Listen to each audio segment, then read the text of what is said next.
अब तक तो अमेरिका ने रूस के यूक्रेन पर हमला करने का डर जताया था।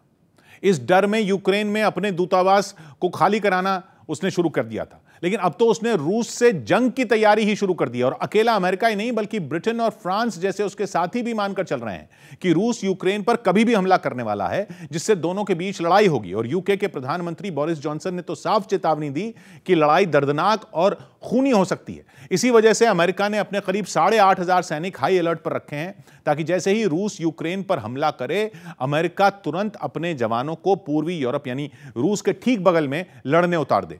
वहीं अमेरिका और फ्रांस जैसे 30 देशों के अंतर्राष्ट्रीय सैन्य गठबंधन नेटो ने भी अपनी बाजुएं चढ़ा ली हैं। अगर रूस ने यूक्रेन पर धावा बोला तो नेटो अपने रिस्पांस फोर्स एक्टिवेट कर सकता है। अपनी नेटो की रिस्पांस फोर्स उसके सदस्य देशों के 40,000 सैनिकों की ऐसी दमदार फौज है जो जल, थल और वायु तीनों सेनाओं को मिलाकर बनी है। जरूरत पड़ने पर नेटो अपनी यह फौज तुरंत कहीं भी तैनात कर सकता है। हालांकि यह स्ट्रैटेजी तो तब के लिए है जब रूस की सेना यूक्रेन में घुसेगी, लेकिन नेटो ने अभी से ही अपनी फौज स्टैंड बाय पर रख दी है। वहीं डेनमार्क, स्पेन, फ्रांस और द नेदरलैंड्स जैसे नेटो सदस्यों ने तो पूर्वी यूरोप यानी रूस के बिल्कुल पड़ोस में और भी फाइटर जेट और जंगी जहाज भेजने शुरू कर दिए हैं। युद्ध होने की सूरत में रूस को किसी तरह घेरा जाएगा, उस रणनीति को बनाने के लिए भी अमेरिका ने अपनी पूरी ताकत झोंक दी है। एक दिन पहले अमेरिका के राष्ट्रपति जो बाइडेन ने Britain, France, Germany, Italy, Poland, European union और नेटो के चीफ के साथ 80 मिनट तक वीडियो कॉल पर बात की। मीटिंग में सबने यह माना कि रूस के तल्ख तेवरों से निपटने के लिए बाकी देशों का साथ आना बेहद जरूरी है। इसके बाद सभी देशों ने यह फैसला किया कि अगर रूस ने यूक्रेन पर हमला किया तो उस पर बिना देर किए इतने सख्त प्रतिबंध लगाए जाएंगे जैसे आज तक नहीं लगाए गए। मतलब अमेरिका और उसके साथियों को पानी अब सिर से ऊपर जाता दिख रहा है।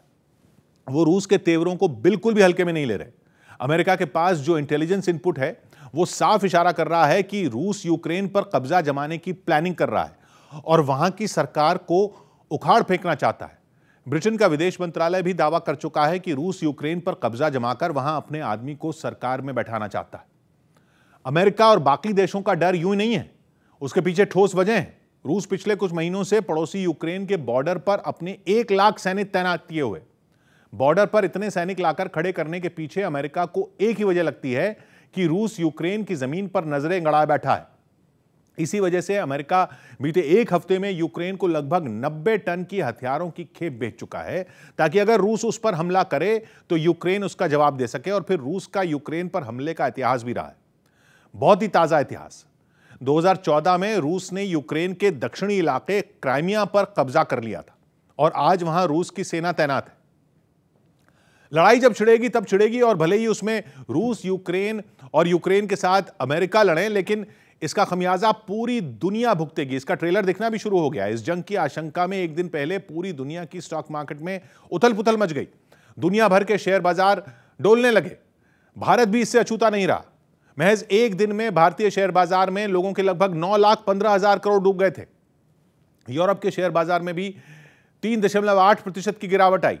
18 से भी ज्यादा महीनों में ऐसा पहली बार हुआ जब यूरोप की शेयर मार्केट में एक दिन में इतनी बड़ी गिरावट दर्ज की गई। वहीं ब्रिटेन की स्टॉक मार्केट को तो 5,300 करोड़ पाउंड यानी भारतीय रुपयों में करीब 5,35,000 करोड़ रुपए का भारी नुकसान हुआ।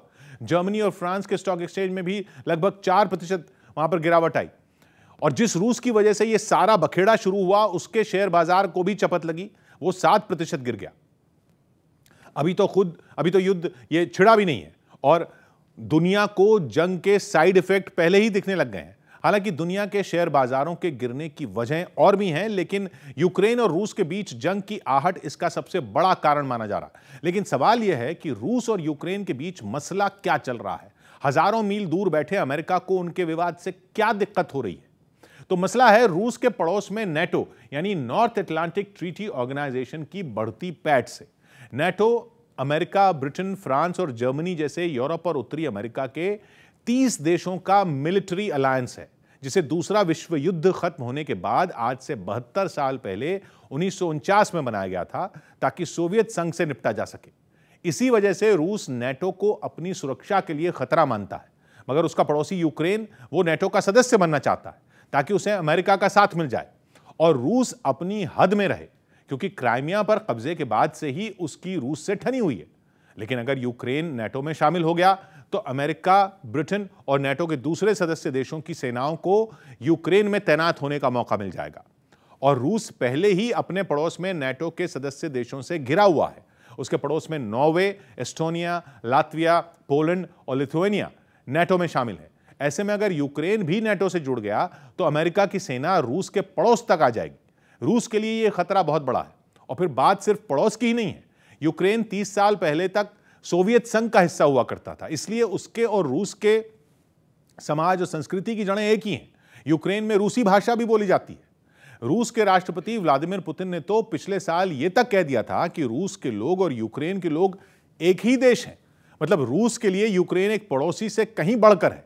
इसी वजह से वो किसी भी कीमत पर यूक्रेन को नाटो का हिस्सा बनकर अमेरिका के पाले में नहीं जाने देना चाहता। लेकिन बिल्कुल इन्हीं वजहों से अमेरिका यूक्रेन को अपनी टीम में शामिल करना चाहता है। यूक्रेन के रूस का पड़ोसी होने और उसके समाज के रूस से इतने जुड़ा होने की वजह से अमेरिका यूक्रेन को अपने साथ लाकर रूस को उसके इलाके में ही घेरने में जुटा है।